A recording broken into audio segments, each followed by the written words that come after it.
Hi ಸ್ನೇಹಿತರೆ, ಎಲ್ಲರಿಗೂ ನಮಸ್ಕಾರ. ಸ್ನೇಹಿತರೆ, ಈ ಒಂದು ಜನವರಿಯಿಂದ ಆಗಸ್ಟ್ವರೆಗಿನ ಪ್ರಚಲಿತ ಘಟನೆಗಳ ಕುರಿತಂತೆ ಈಗಾಗಲೇ 3 ವಿಡಿಯೋಗಳನ್ನು ಅಪ್ಲೋಡ್ ಮಾಡಲಾಗಿದೆ. ಸೊ ಆ ಒಂದು ವಿಡಿಯೋಗಳಲ್ಲಿ 1ರಿಂದ 150 ಪ್ರಶ್ನೋತ್ತರಗಳನ್ನು ತಮ್ಮೊಂದಿಗೆ ಡಿಸ್ಕಸ್ ಮಾಡಲಾಗಿದೆ. ಸೊ ಯಾರೆಲ್ಲ ಆ ಒಂದು ವಿಡಿಯೋವನ್ನು ನೋಡಲು ಈಗಲೇ ಹೋಗಿ ಆ ಒಂದು ವಿಡಿಯೋವನ್ನು ನೋಡಿ ಆ ಒಂದು ಮಾಹಿತಿಯನ್ನು ಪಡೆದುಕೊಳ್ಳಿ. ಸೊ ಸ್ನೇಹಿತರೆ, ಈ ವಿಡಿಯೋದಲ್ಲಿ ತಮಗೆ 151ರಿಂದ 200 ಪ್ರಶ್ನೋತ್ತರಗಳನ್ನು ತಮ್ಮೊಂದಿಗೆ ಡಿಸ್ಕಸ್ ಮಾಡ್ತೇವೆ. ಸ್ನೇಹಿತರೆ, ಹಲವಾರು ಅಭ್ಯರ್ಥಿಗಳು ಕೇಳ್ತಾ ಇದ್ದಾರೆ, ಸರ್ ಈ ಒಂದು ಕರೆಂಟ್ ಅಫೇರ್ಸನ್ನು ಸ್ವಲ್ಪ ವಿವರಣಾತ್ಮಕವಾಗಿ ಹೇಳಿ ಅಂತೇಳಿ. ಸೊ ನಾನು ತಮ್ಮೊಂದಿಗೆ ಡಿಸ್ಕಸ್ ಮಾಡುವ ಉದ್ದೇಶ ಏನಪ್ಪ ಅಂದರೆ, ಸೊ ಎಕ್ಸಾಮ್ ಹತ್ರ ಬಂದಂಥ ಸಂದರ್ಭದಲ್ಲಿ ಕ್ವಿಕ್ಕಾಗಿ ರಿವಿಷನ್ ಮಾಡಲಿಕ್ಕೆ ಅನುಕೂಲ ಆಗಲಿ ಅಂತೇಳಿ ಸೊ ನೇರ ಪ್ರಶ್ನೋತ್ತರಗಳನ್ನು ತಮ್ಮೊಂದಿಗೆ ಡಿಸ್ಕಸ್ ಮಾಡ್ತಾ ಇದ್ದೆ. ಸೊ ತಾವು ರಿಕ್ವೆಸ್ಟ್ ಮಾಡ್ತಿರಿಂದ ಈ ಒಂದು ವಿಡಿಯೋದಲ್ಲಿ ಸ್ವಲ್ಪ ಮಟ್ಟಿಗೆ ವಿವರಣಾತ್ಮಕವಾಗಿ ತಿಳಿಸ್ತಾ ಹೋಗ್ತೇನೆ. ಸೊ ಬನ್ನಿ ಸ್ನೇಹಿತರೆ, ವಿಡಿಯೋವನ್ನು ಸ್ಟಾರ್ಟ್ ಮಾಡೋಣ. ಸ್ನೇಹಿತರೆ, ಮೊದಲನೇದಾಗಿ ನೋಡುವುದಾದರೆ, ಸೊ ಒಟ್ಟಾರೆ 151ನೇ ಪ್ರಶ್ನೆ, ಹಾಗೆ ಈ ವಿಡಿಯೋದ ಮೊದಲನೇ ಪ್ರಶ್ನೆಯನ್ನು ನೋಡುವುದಾದರೆ, ಇತ್ತೀಚೆಗೆ ಯಾವ ರಾಜ್ಯವು 2025ರಿಂದ 2035 ಜಲವಿದ್ಯುತ್ ದಶಕ ಎಂದು ಘೋಷಿಸಿದೆ? ಸರಿಯಾದ ಉತ್ತರ ಆಪ್ಷನ್ ಎ, ಅರುಣಾಚಲ ಪ್ರದೇಶ ರಾಜ್ಯ.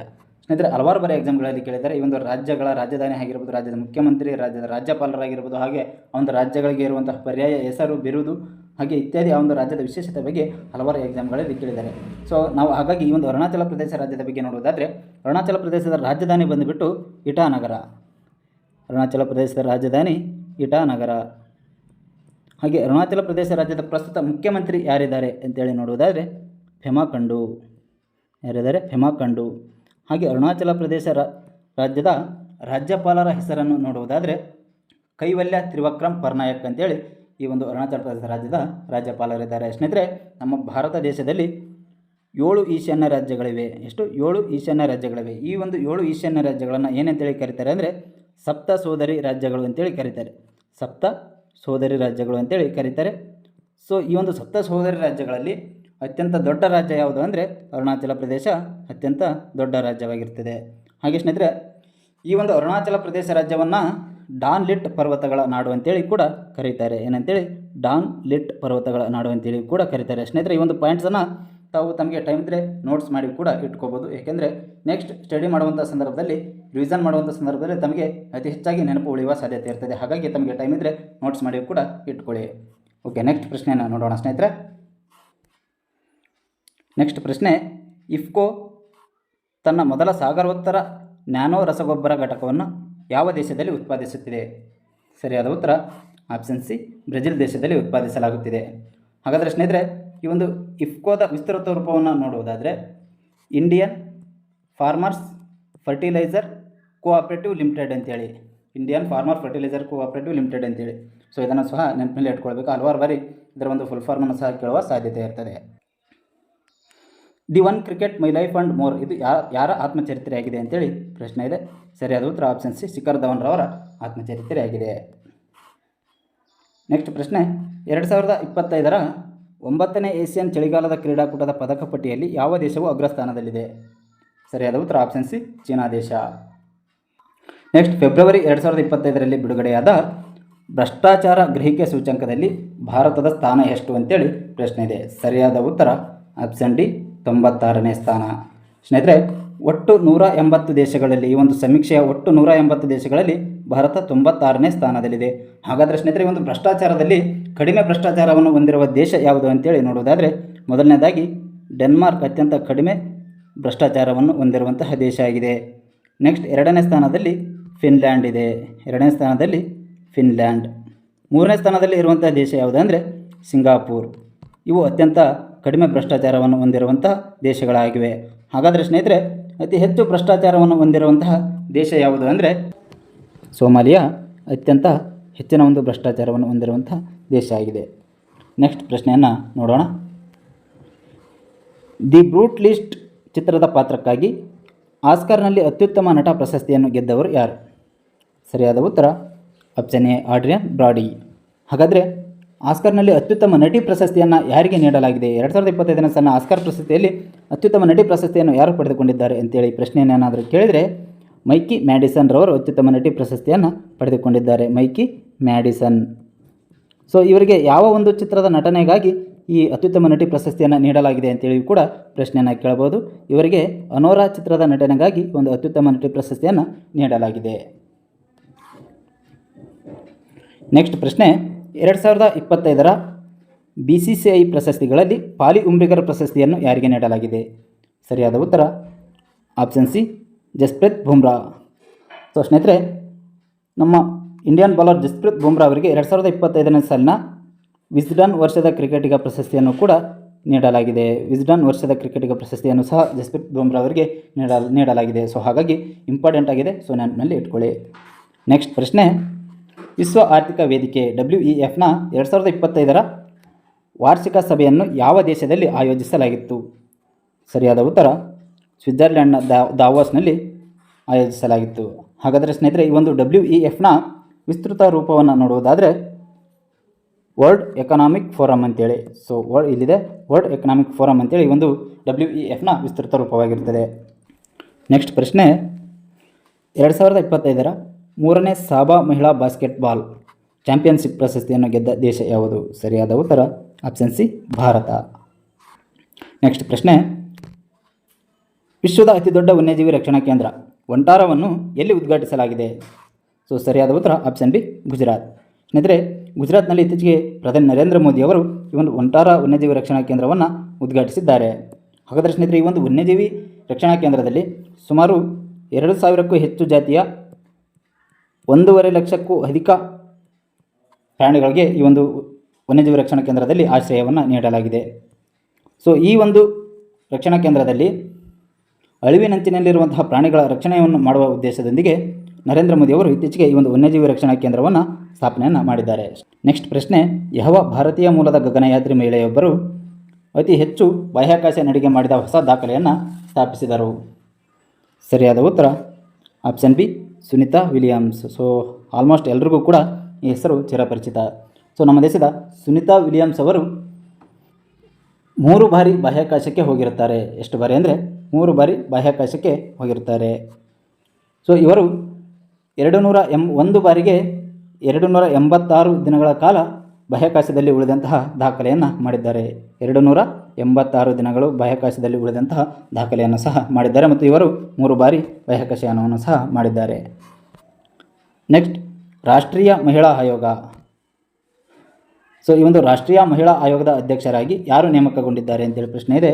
ಇದಕ್ಕೆ ಸರಿಯಾದ ಉತ್ತರ ಆಪ್ಷನ್ ಎ, ವಿಜಯ್ ರಹತ್ಕರ್ ಅವರು. ಸ್ನೇಹಿತರೆ, ಈ ಒಂದು ರಾಷ್ಟ್ರೀಯ ಮಹಿಳಾ ಆಯೋಗ ಯಾವ ವರ್ಷ ಸ್ಥಾಪನೆ ಆಯಿತು ಅಂದರೆ ಇದು 1990ರ ಕಾಯ್ದೆಯಡಿಯಲ್ಲಿ 1992ರಲ್ಲಿ ಈ ಒಂದು ರಾಷ್ಟ್ರೀಯ ಮಹಿಳಾ ಆಯೋಗ ಸ್ಥಾಪನೆ ಆಯಿತು. ಇದರಲ್ಲಿ ಒಬ್ಬರು ಅಧ್ಯಕ್ಷರಿರ್ತಾರೆ, ಪ್ಲಸ್ ಒಬ್ಬರು ಕಾರ್ಯದರ್ಶಿ ಇರ್ತಾರೆ, ಪ್ಲಸ್ 5 ಜನ ಈ ಒಂದು ರಾಷ್ಟ್ರೀಯ ಮಹಿಳಾ ಆಯೋಗದಲ್ಲಿ ಸದಸ್ಯರು ಇರ್ತಾರೆ. ಸೊ ನೆಕ್ಸ್ಟ್ ಸ್ನೇಹಿತರೆ, ಇದು ಒಂದು ರಾಷ್ಟ್ರೀಯ ಮಹಿಳಾ ಆಯೋಗದ ಉದ್ದೇಶ ಏನಪ್ಪ ಅಂದರೆ ರಾಷ್ಟ್ರೀಯ ಮಹಿಳಾ ಆಯೋಗ ಆಗಿರ್ಬೋದು ಮತ್ತು ರಾಜ್ಯ ಮಹಿಳಾ ಆಯೋಗ ಆಗಿರ್ಬೋದು, ಇದರ ಒಂದು ಉದ್ದೇಶ ಏನಪ್ಪ ಅಂದರೆ ಮಹಿಳೆಯರ ಹಕ್ಕುಗಳ ರಕ್ಷಣೆ, ಮಹಿಳಾ ಹಕ್ಕುಗಳ ರಕ್ಷಣೆ ಮತ್ತು ಮಹಿಳೆಯರ ಕುಂದುಕೊರತೆಗಳನ್ನು ಪರಿಶೀಲಿಸುವುದಕ್ಕಾಗಿ ಈ ಒಂದು ರಾಷ್ಟ್ರೀಯ ಹಾಗೂ ರಾಜ್ಯ ಮಹಿಳಾ ಆಯೋಗಗಳನ್ನು ರಚಿಸಲಾಗಿದೆ. ಸೊ ನೆಕ್ಸ್ಟ್ ಏನಪ್ಪ ಅಂದರೆ ಸ್ನೇಹಿತರೆ, ಹಾಗಾದರೆ ರಾಜ್ಯ ಮಹಿಳಾ ಆಯೋಗಗಳನ್ನು ಯಾವಾಗ ಸ್ಥಾಪಿಸಲಾಗಿದೆ? ನಮ್ಮ ಕರ್ನಾಟಕ ರಾಜ್ಯ ಮಹಿಳಾ ಆಯೋಗವನ್ನು ಯಾವಾಗ ಸ್ಥಾಪಿಸಲಾಗಿದೆ ಅಂತ ಏನಾದರೂ ಪ್ರಶ್ನೆ ಕೇಳಿದರೆ 1997ರಲ್ಲಿ ಸ್ಥಾಪಿಸಲಾಗಿದೆ. ಹಾಗಾದರೆ ಪ್ರಸ್ತುತ ನಮ್ಮ ರಾಜ್ಯ ಮಹಿಳಾ ಆಯೋಗದ ಅಧ್ಯಕ್ಷರು ಯಾರಿದ್ದಾರೆ ಅಂದರೆ ಡಾಕ್ಟರ್ ನಾಗಲಕ್ಷ್ಮಿ ಚೌಧರಿ ಅವರು ಪ್ರಸ್ತುತ ನಮ್ಮ ರಾಜ್ಯ ಮಹಿಳಾ ಆಯೋಗದ ಅಧ್ಯಕ್ಷರಾಗಿದ್ದಾರೆ. ಓಕೆ ಸ್ನೇಹಿತರೆ, ನೆಕ್ಸ್ಟ್ ಪ್ರಶ್ನೆ, ಈ ಒಂದು 34ನೇ ವ್ಯಾಸ ಸಮ್ಮಾನ್ ಪ್ರಶಸ್ತಿಯನ್ನು ಯಾರು ಪಡೆದಿದ್ದಾರೆ ಅಂತೇಳಿ ಪ್ರಶ್ನೆ ಇದೆ. ಸರಿಯಾದ ಉತ್ತರ ಆಪ್ಷನ್ ಬಿ, ಸೂರ್ಯಬಾಲ ಅವರು.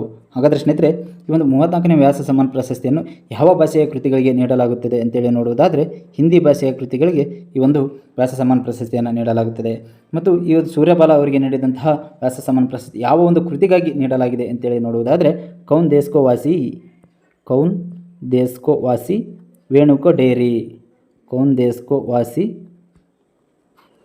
ವೇಣುಕೋ ಡೈರಿ ಎಂಬ ಕಾದಂಬರಿಗೆ ನೀಡಲಾಗಿದೆ.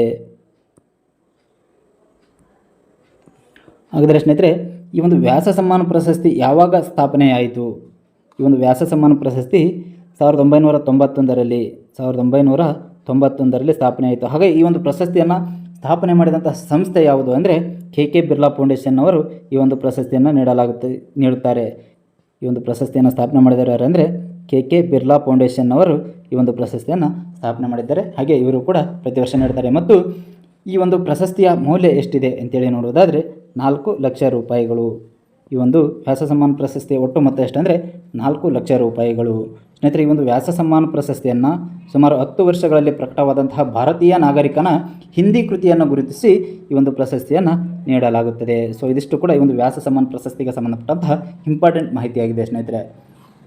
ಈ ಹಿಂದಿನ ವಿಡಿಯೋದಲ್ಲಿ ಈಗಾಗಲೇ ಜ್ಞಾನಪೀಠ ಮತ್ತು ಸರಸ್ವತಿ ಸಮ್ಮಾನ ಹಾಗೂ ಇತರೆ ಪ್ರಮುಖ ಪ್ರಶಸ್ತಿಗಳ ಬಗ್ಗೆಯೂ ಸಹ ತಿಳಿಸಿಕೊಟ್ಟಿದ್ದೇನೆ. ತಮಗೆ ಅವಶ್ಯಕತೆ ಇದ್ದರೆ ನಮ್ಮ ಚಾನಲ್ನಲ್ಲಿ ಭೇಟಿ ನೀಡಿ ವಿಡಿಯೋಗಳನ್ನು ನೋಡಿ ಮಾಹಿತಿಯನ್ನು ಪಡೆದುಕೊಳ್ಳಬಹುದು. ಓಕೆ, ನೆಕ್ಸ್ಟ್ ಪ್ರಶ್ನೆ. 2025ರ ವಿಶ್ವ ಪತ್ರಿಕಾ ಸ್ವಾತಂತ್ರ್ಯದಲ್ಲಿ ಸ್ವಾತಂತ್ರ್ಯ ಸೂಚ್ಯಂಕದಲ್ಲಿ ಭಾರತದ ಸ್ಥಾನ ಎಷ್ಟು? ಸರಿಯಾದ ಉತ್ತರ ಆಪ್ಷನ್ ಬಿ 151ನೇ ಸ್ಥಾನ. ಸ್ನೇಹಿತರೆ, ಮೊದಲನೇ ಸ್ಥಾನದಲ್ಲಿರುವ ದೇಶ ಯಾವುದು?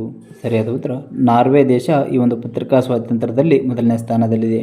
ಹಾಗಾದರೆ 2024ರಲ್ಲಿ ಭಾರತ ಎಷ್ಟನೇ ಸ್ಥಾನದಲ್ಲಿತ್ತು ಅಂದರೆ 159ನೇ ಸ್ಥಾನದಲ್ಲಿತ್ತು. ಸೊ ಈ ವರ್ಷ 8 ಸ್ಥಾನಗಳನ್ನು ಏರಿಕೆ ಕಂಡು 151ನೇ ಸ್ಥಾನದಲ್ಲಿದೆ. ಈ ಒಂದು ವಿಶ್ವ ಪತ್ರಿಕಾ ಸ್ವಾತಂತ್ರ್ಯ ಸೂಚ್ಯಂಕವನ್ನು ಹೊರಡಿಸುವಂತಹ ಸಂಸ್ಥೆ ಯಾವುದು ಅಂದರೆ ರಿಪೋರ್ಟರ್ಸ್ ವಿತೌಟ್ ಬಾರ್ಡರ್ಸ್ ಅನ್ನುವಂತಹ ಸಂಸ್ಥೆ ಈ ಒಂದು ವಿಶ್ವ ಪತ್ರಿಕಾ ಸ್ವಾತಂತ್ರ್ಯ ಸೂಚ್ಯಂಕವನ್ನು ಹೊರಡಿಸುತ್ತದೆ. ನೆಕ್ಸ್ಟ್ ಪ್ರಶ್ನೆ. 2028ರಲ್ಲಿ ಮುಂದಿನ ಒಲಿಂಪಿಕ್ಸನ್ನು ಯಾವ ದೇಶ ಆಯೋಜಿಸುತ್ತಿದೆ? ಸರಿಯಾದ ಉತ್ತರ ಆಪ್ಷನ್ ಸಿ ಅಮೆರಿಕಾದ ಲಾಸ್ ಏಂಜಲೀಸ್ನಲ್ಲಿ ಆಯೋಜಿಸಲಿದೆ. ಹಾಗಾದರೆ ಸ್ನೇಹಿತರೆ, ಈ ಹಿಂದಿನ ಒಲಿಂಪಿಕ್ನಲ್ಲಿ ಯಾವ ದೇಶದಲ್ಲಿ ನಡೆಸಲಾಗಿತ್ತು? ಈ ಹಿಂದಿನ ಒಲಿಂಪಿಕ್ 2024ರಲ್ಲಿ ನಡೆಸಲಾಗಿತ್ತು. ಅದು ಎಷ್ಟನೇ ಆವೃತ್ತಿಯಾಗಿತ್ತು ಅಂದರೆ 33ನೇ ಆವೃತ್ತಿಯಾಗಿತ್ತು. ಈ ಒಂದು ಆವೃತ್ತಿಯಲ್ಲಿ ಅತಿ ಹೆಚ್ಚು ಪದಕಗಳನ್ನು ಪಡೆದಂತಹ ದೇಶ ಯಾವುದು ಅಂದರೆ ಅಮೆರಿಕ ದೇಶ. ಒಟ್ಟು 126 ಪದಕಗಳನ್ನು ಪಡೆದಿತ್ತು. ಹಾಗೆ ಚೀನಾ ದೇಶ 91 ಪದಕಗಳನ್ನು ಪಡೆಯುವ ಮೂಲಕ 2ನೇ ಸ್ಥಾನದಲ್ಲಿತ್ತು. ನಮ್ಮ ಭಾರತ ದೇಶ 6 ಪದಕಗಳನ್ನು ಪಡೆದಿತ್ತು. ಅದರಲ್ಲಿ 1 ಬೆಳ್ಳಿ 5 ಕಂಚು ಸೇರಿ ಒಟ್ಟು 6 ಪದಕಗಳನ್ನು ಪಡೆದಿತ್ತು. ಹಾಗಾದರೆ ಸ್ನೇಹಿತರೆ, ಪ್ರಾಚೀನ ಒಲಿಂಪಿಕ್ ಕ್ರೀಡೆ ಯಾವಾಗ ನಡೆದಿತ್ತು ಅಂದರೆ ಕ್ರಿಸ್ತಪೂರ್ವ 776ರಲ್ಲಿ ಗ್ರೀಸ್ನ ಅಥೆನ್ಸ್ನಲ್ಲಿ ಪ್ರಾಚೀನ ಒಲಿಂಪಿಕ್ ಕ್ರೀಡೆಗಳು ನಡೀತಾ ಇದ್ವು. ಇನ್ನು ಈ ಒಂದು ಅಂತಾರಾಷ್ಟ್ರೀಯ ಒಲಿಂಪಿಕ್ ಸಮಿತಿ ಯಾವಾಗ ಸ್ಥಾಪನೆ ಆಯಿತು ಅಂದರೆ 1994ರಲ್ಲಿ ಫ್ರಾನ್ಸ್ನ ಪಿಯರ್ ಡಿ ಕ್ಯೂಬರ್ಟಿನ್ ಎನ್ನುವಂಥವರು ಸ್ಥಾಪನೆ ಮಾಡಿದರು. ಹಾಗೆ ಮೊಟ್ಟ ಮೊದಲ ಬಾರಿಗೆ ಆಧುನಿಕ ಒಲಿಂಪಿಕ್ ಕ್ರೀಡೆಗಳು ಯಾವಾಗ ನಡೆದವು ಅಂದರೆ 1896ರಲ್ಲಿ ಗ್ರೀಸ್ನ ಅಥೆನ್ಸ್ನಲ್ಲಿ ನಡೆದವು. ಆದರೆ ಸ್ನೇಹಿತರೆ, ನಮ್ಮ ಭಾರತ ದೇಶ ಮೊಟ್ಟ ಮೊದಲ ಬಾರಿಗೆ ಚಿನ್ನದ ಪದಕವನ್ನು ಯಾವಾಗ ಪಡೆಯಿತು ಅಂದರೆ ಆಮ್ಸ್ಟರ್ಡ್ಯಾಮ್ ಒಲಿಂಪಿಕ್ಸ್ನಲ್ಲಿ 1928ರಲ್ಲಿ ಭಾರತ ಮೊಟ್ಟ ಮೊದಲನೇ ಬಾರಿಗೆ ಚಿನ್ನದ ಪದಕವನ್ನು ಪಡೆಯಿತು. ಸೊ ಇದಿಷ್ಟು ಕೂಡ ಈ ಒಂದು ಪರೀಕ್ಷಾ ದೃಷ್ಟಿಯಿಂದ ಇಂಪಾರ್ಟೆಂಟ್ ಆಗಿರುವಂತಹ ಅಂಶ ಆಗಿದೆ ಸ್ನೇಹಿತರೆ. ನೆಕ್ಸ್ಟ್ ಪ್ರಶ್ನೆಯನ್ನು ನೋಡುವುದಾದರೆ 2025ರ ಏಷ್ಯನ್ ಮಹಿಳಾ ಕಬಡ್ಡಿ ಚಾಂಪಿಯನ್ಶಿಪ್ ಪ್ರಶಸ್ತಿಯನ್ನು ಗೆದ್ದ ದೇಶ ಯಾವುದು? ಸರಿಯಾದ ಉತ್ತರ ಆಪ್ಷನ್ ಸಿ ಭಾರತ ದೇಶ.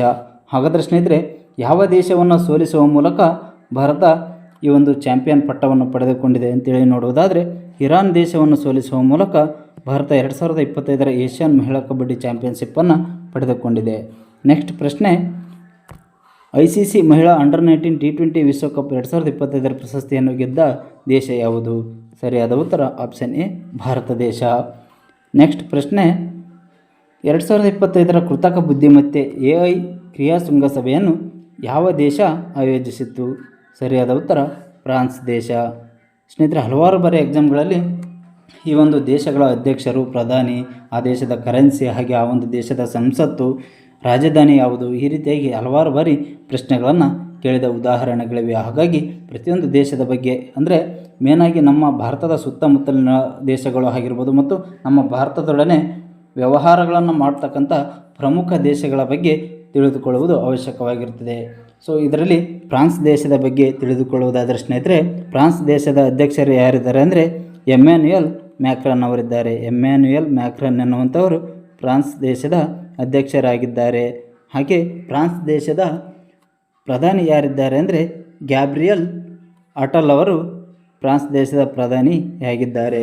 ಮತ್ತು ಫ್ರಾನ್ಸ್ ದೇಶದ ಕರೆನ್ಸಿ ಯಾವುದಪ್ಪ ಅಂದರೆ ಫ್ರಾನ್ಸ್ ದೇಶವು ಪ್ರಸ್ತುತವಾಗಿ ಯೂರೋ ಕರೆನ್ಸಿಯನ್ನು ಬಳಸ್ತಾ ಇದೆ.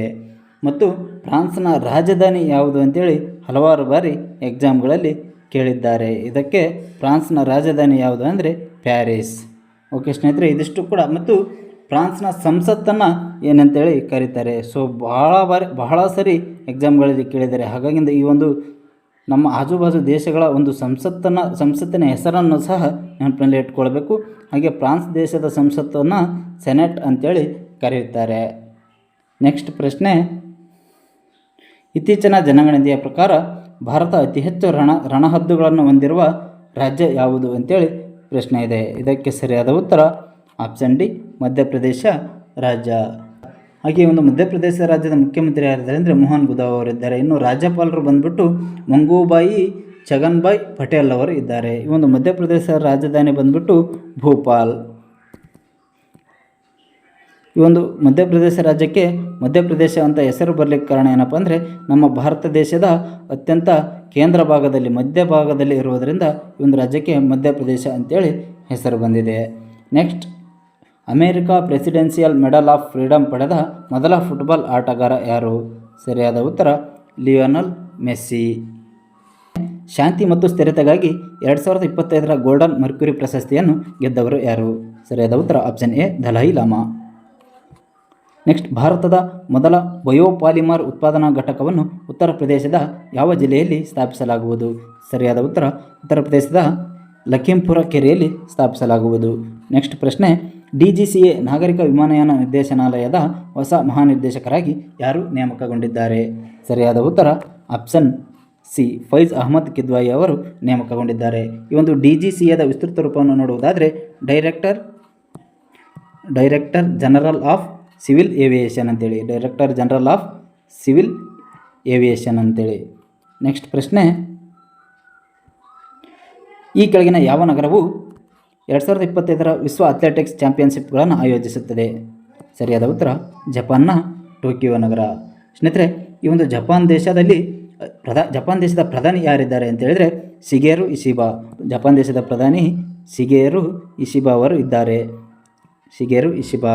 ಹಾಗೆ ಫ್ರಾನ್ಸ್ ದೇಶದ ಸಂಸತ್ತಿನ ಹೆಸರನ್ನು ನೋಡುವುದಾದರೆ ಫ್ರಾನ್ಸ್ನ ಸಂಸತ್ತನ್ನು ಡಯಟ್ ಅಂತೇಳಿ ಕರೆಯುತ್ತಾರೆ. ಮತ್ತು ಫ್ರಾನ್ಸ್ ದೇಶ ಬಳಸುವಂಥ ಕರೆನ್ಸಿಯ ಹೆಸರು ಅಂತೇಳಿ ಕೇಳಿದರೆ ಎನ್. ಫ್ರಾನ್ಸ್ ದೇಶ ಬಳಸುವಂಥ ಕರೆನ್ಸಿಯ ಹೆಸರು ಎನ್. ಹಾಗೆ ಫ್ರಾನ್ಸ್ನ ಒಂದು ರಾಜಧಾನಿ ಯಾವುದು ಅಂತೇಳಿ ನೋಡುವುದಾದರೆ ಫ್ರಾನ್ಸ್ನ ರಾಜಧಾನಿ ಟೋಕಿಯೋ ನಗರ ಫ್ರಾನ್ಸ್ನ ರಾಜಧಾನಿಯಾಗಿದೆ.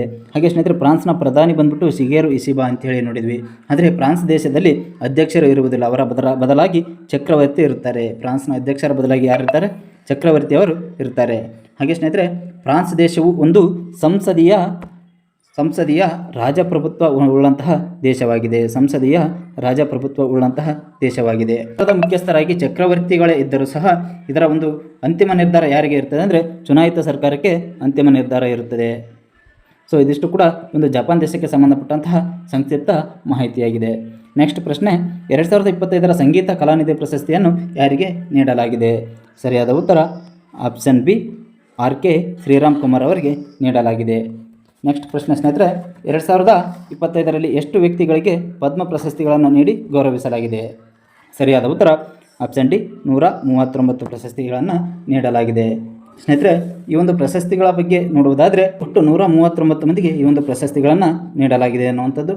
ಅದರಲ್ಲಿ ಪದ್ಮವಿಭೂಷಣ ಎಷ್ಟಿವೆ ಅಂದರೆ 7 ಪದ್ಮವಿಭೂಷಣ ಪ್ರಶಸ್ತಿಗಳಿವೆ, ಪದ್ಮಭೂಷಣ 19, ಹಾಗೆ ಪದ್ಮಶ್ರೀ ಪ್ರಶಸ್ತಿ 113 ಪ್ರಶಸ್ತಿಗಳಿವೆ. ಒಟ್ಟು 139 ಪದ್ಮ ಪ್ರಶಸ್ತಿಗಳನ್ನು ನೀಡಲಾಗಿದೆ. ಈ ಒಂದು ಪದ್ಮ ಪ್ರಶಸ್ತಿಗಳಲ್ಲಿ ಅತ್ಯುನ್ನತ ಪ್ರಶಸ್ತಿ ಯಾವುದು ಅಂದರೆ ಪದ್ಮ ವಿಭೂಷಣ ಪ್ರಶಸ್ತಿಯಾಗಿದೆ, ಪದ್ಮವಿಭೂಷಣ. ಹಾಗೆ ಸ್ನೇಹಿತರೆ, ಇದರ ಒಂದು ಈ ಬಾರಿ ನೀಡಿದಂತಹ ಪದ್ಮ ಪ್ರಶಸ್ತಿಗಳ ಒಂದು ವಿಶೇಷತೆ ಏನಪ್ಪ ಅಂದರೆ ಇದರಲ್ಲಿ ಒಟ್ಟು 139 ಪದ್ಮ ಪ್ರಶಸ್ತಿಗಳಲ್ಲಿ 23 ಪ್ರಶಸ್ತಿಯನ್ನು ಮಹಿಳೆಯರಿಗೆ ನೀಡಿದ್ದಾರೆ ಮತ್ತು 10 ಪ್ರಶಸ್ತಿಗಳನ್ನು ವಿದೇಶಿಯರಿಗೆ ನೀಡಿದ್ದಾರೆ. 23 ಮಹಿಳೆಯರಿಗೆ ನೀಡಿದ್ದಾರೆ. ಹಾಗೆ ಇನ್ನು 13 ಪ್ರಶಸ್ತಿಗಳನ್ನು ಮರಣೋತ್ತರವಾಗಿ ನೀಡಿದ್ದಾರೆ. ಸೊ ಇದಿಷ್ಟು ಕೂಡ ಈ ವರ್ಷ ನೀಡಿದಂತಹ ಪದ್ಮ ಪ್ರಶಸ್ತಿಗಳ ವಿಶೇಷತೆಯಾಗಿದೆ. ಹಾಗೆ ನೆಕ್ಸ್ಟ್ ಪ್ರಶ್ನೆಯನ್ನು ನೋಡುವುದಾದರೆ ಸ್ನೇಹಿತರೆ, ಹಾಗೆ ಈ ಒಂದು ಪದ್ಮ ಪ್ರಶಸ್ತಿಗಳನ್ನು ಈ ಒಂದು ಸಾರ್ವಜನಿಕ ವ್ಯವಹಾರಗಳು, ಶಿಕ್ಷಣ, ವೈದ್ಯಕೀಯ, ಸಾಹಿತ್ಯ ಮತ್ತು ಇತರ ಕ್ಷೇತ್ರಗಳಲ್ಲಿ ಅತ್ಯುತ್ತಮ ಕೊಡುಗೆ ನೀಡಿದಂಥವರಿಗೆ ಈ ಒಂದು ಪದ್ಮ ಪ್ರಶಸ್ತಿಗಳನ್ನು ನೀಡಲಾಗುತ್ತದೆ.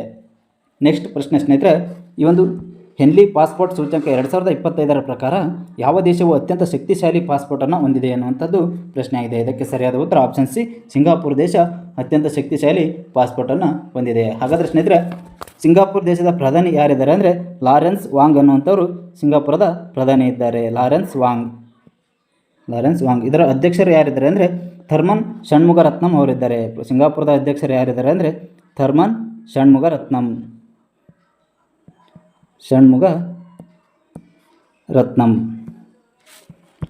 ಹಾಗೆ ಈ ಒಂದು ಸಿಂಗಾಪುರದ ಸಂಸತ್ತನ್ನು ಏನೆಂದು ಕರೀತಾರೆ ಅಂದರೆ ಸಂಸತ್ತು ಅಂತೇಳಿನೇ ಕರೀತಾರೆ. ಮತ್ತು ಇಲ್ಲಿನ ಒಂದು ಕರೆನ್ಸಿ ಬಂದ್ಬಿಟ್ಟು SGD ಅಂದರೆ ಸಿಂಗಾಪುರ್ ಡಾಲರ್ ಅಂತೇಳಿ. ಸೊ ಇದು ಸಿಂಗಾಪುರದ ಕರೆನ್ಸಿಯ ಹೆಸರಾಗಿದೆ. ನೆಕ್ಸ್ಟ್ ಸ್ನೇಹಿತರೆ, ಕಂಜರ್ ಜಂಟಿ ಮಿಲಿಟರಿ ವ್ಯಾಯಾಮವನ್ನು ಭಾರತ ಯಾವ ದೇಶದೊಂದಿಗೆ ನಡೆಸಿತು ಅಂತೇಳಿ ಪ್ರಶ್ನೆ ಇದೆ. ಸರಿಯಾದ ಉತ್ತರ ಆಪ್ಷನ್ ಬಿ, ಕಿರ್ಗಿಸ್ತಾನ ದೇಶದೊಂದಿಗೆ ಖಂಜರ್ ಎಂಬುವಂತಹ ಜಂಟಿ ಮಿಲಿಟರಿ ವ್ಯಾಯಾಮವನ್ನು ಆರಂಭಿಸಿದೆ. ಹಾಗೆ ನೆಕ್ಸ್ಟ್ ಪ್ರಶ್ನೆ, ಯಾವ 2 ಭಾಷೆಗಳನ್ನು ಮೊದಲ ಬಾರಿಗೆ ಲಡಾಖ್ನ ಅಧಿಕೃತ ಭಾಷೆಯಾಗಿ ಗುರುತಿಸಲಾಗಿದೆ? ಆಪ್ಷನ್ ಸಿ, ಭೋಟಿ ಮತ್ತು ಫುರ್ಗಿ ಭಾಷೆಗಳನ್ನು ಲಡಾಖ್ನ ಅಧಿಕೃತ ಭಾಷೆಯಾಗಿ ಗುರುತಿಸಲಾಗಿದೆ. ಪ್ರವಾಹ ಅಪಾಯಗಳ ಕುರಿತು ಪ್ರವರ್ತಕ ಸಂಶೋಧನೆಗಾಗಿ 2025ರ ಸ್ಟಾಕ್ಹೋಮ್ ಜಲ ಪ್ರಶಸ್ತಿಯನ್ನು ಗೆದ್ದವರು ಯಾರು? ಸರಿಯಾದ ಉತ್ತರ ಆಪ್ಷನ್ ಬಿ, ಗುಂಟರ್ ಬ್ಲೋಸ್ಟ್. ನೆಕ್ಸ್ಟ್ ಪ್ರಶ್ನೆ, ಭಾರತ ಮತ್ತು ಅಮೆರಿಕ ಮೊದಲ ಮಲ್ಟಿ ಮೆಟೀರಿಯಲ್ ಚಿಪ್ ಫ್ಯಾಬ್ರಿಕೇಷನ್ ಪ್ಲಾಂಟನ್ನು ಎಲ್ಲಿ ಸ್ಥಾಪಿಸುತ್ತವೆ? ಸರಿಯಾದ ಉತ್ತರ ಆಪ್ಷನ್ ಬಿ, ಉತ್ತರ ಪ್ರದೇಶದ ಜೇವರ್ನಲ್ಲಿ. ನೆಕ್ಸ್ಟ್ ಪ್ರಶ್ನೆ, ಯಾವ ಸಚಿವಾಲಯವು 2025 ಸುಧಾರಣೆಗಳ ವರ್ಷ ಅಂತೇಳಿ ಘೋಷಿಸಿದೆ ಅಂತೇಳಿದರೆ ರಕ್ಷಣಾ ಸಚಿವಾಲಯ 2025 ಸುಧಾರಣೆಗಳ ವರ್ಷ ಅಂತೇಳಿ ಘೋಷಿಸಿದೆ. ಓಕೆ, ನೆಕ್ಸ್ಟ್ ಪ್ರಶ್ನೆ, 2025ರ ಡಿಜಿಟಲ್ ಟ್ರಾನ್ಸ್ಫಾರ್ಮೇಷನ್ ಪ್ರಶಸ್ತಿಯನ್ನು ಯಾರಿಗೆ ನೀಡಲಾಗಿದೆ? ಸರಿಯಾದ ಉತ್ತರ RBI.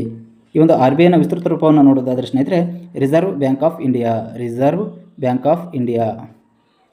Reserve bank of India. ಹಾಗೆ ಈ ಒಂದು ಬ್ಯಾಂಕ್ ಯಾವಾಗ ಸ್ಥಾಪನೆ ಆಯಿತು ಅಂತೇಳಿ ನೋಡೋದಾದರೆ ಇದು 1934ರ ಕಾಯ್ದೆ ಅಡಿಯಲ್ಲಿ ಏಪ್ರಿಲ್ 1, 1935ರಲ್ಲಿ ಸ್ಥಾಪನೆಯಾಯಿತು. ಹಾಗೆ ಇದು ಮೊದಲನೇದಾಗಿ ಖಾಸಗಿ ಒಡೆತನದಲ್ಲಿತ್ತು. ನಂತರ 1949ರಲ್ಲಿ ರಾಷ್ಟ್ರೀಕರಣಗೊಂಡು ಇದು ಸಂಪೂರ್ಣವಾಗಿ ಸರ್ಕಾರದ ಒಡೆತನಕ್ಕೆ ಸೇರಿತು. 1949ರಲ್ಲಿ ಸರ್ಕಾರದ ಒಡೆತನಕ್ಕೆ ಸೇರಿತು. ಸೊ ಇದು RBI ರಾಷ್ಟ್ರೀಕರಣವಾದ ವರ್ಷ ಯಾವಾಗ ಅಂತೇಳಿ ಕೇಳಿದರೆ 1949ರಲ್ಲಿ. RBI ಸ್ಥಾಪನೆಯಾಗಿದ್ದು ಯಾವಾಗ ಅಂದರೆ 1935ರಲ್ಲಿ.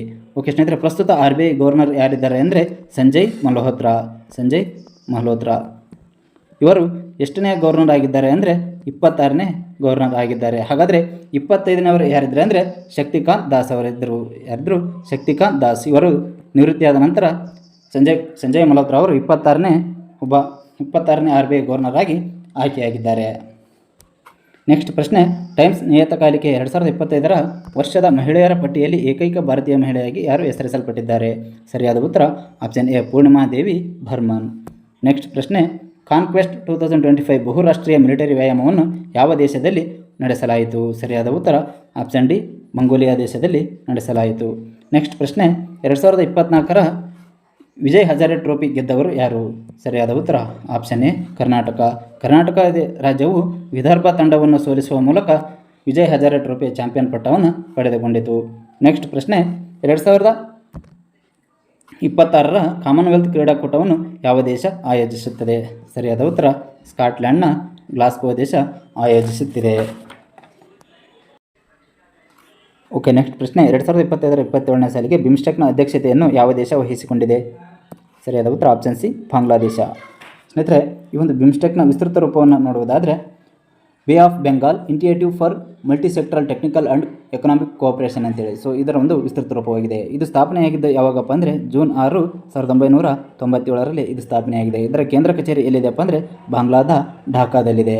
ಹಾಗೆ ಇದರ ಒಂದು ಒಟ್ಟು ಸದಸ್ಯ ರಾಷ್ಟ್ರಗಳು ಎಷ್ಟಿವೆ ಅಂದರೆ 7 ಇವೆ. ಅವುಗಳು ಯಾವುವು ಅಂದರೆ ಮೊದಲನೇದು ಬಾಂಗ್ಲಾ, ಎರಡನೇದು ಭೂತಾನ್, ಮೂರನೇದು ಭಾರತ, ನೆಕ್ಸ್ಟ್ ಮಯನ್ಮಾರ್, ನೇಪಾಳ, ಶ್ರೀಲಂಕಾ ಮತ್ತು ಥೈಲ್ಯಾಂಡ್ ಇದರ ಒಂದು 7 ಸದಸ್ಯ ರಾಷ್ಟ್ರಗಳನ್ನು ಹೊಂದಿದೆ. ಓಕೆ, ಈ ಒಂದು ಬಾಂಗ್ಲಾದೇಶದ ಪ್ರಧಾನಿಯ ಹೆಸರು ಶೇಖ್ ಹಸೀನಾ. ಇದರ ಒಂದು ಕರೆನ್ಸಿ ಬಂದ್ಬಿಟ್ಟು ಢಾಕಾ. ಬಾಂಗ್ಲಾದ ರಾಜಧಾನಿ ಬಂದ್ಬಿಟ್ಟು ಢಾಕಾ. ಬಾಂಗ್ಲಾದ ನಾಣ್ಯದ ಹೆಸರು ಬಂದ್ಬಿಟ್ಟು ಕರೆನ್ಸಿಯ ಹೆಸರು ಢಾಕಾ. ಸೊ ನೆಕ್ಸ್ಟ್ ಇದರ ಒಂದು ಸಂಸತ್, ಬಾಂಗ್ಲಾದೇಶದ ಸಂಸತ್ತಿನ ಹೆಸರು ಏನಂದರೆ ಜತಿಯಾ ಸಂಸದ್ ಅಂತೇಳಿ. ಜತಿಯಾ ಸಂಸದ್.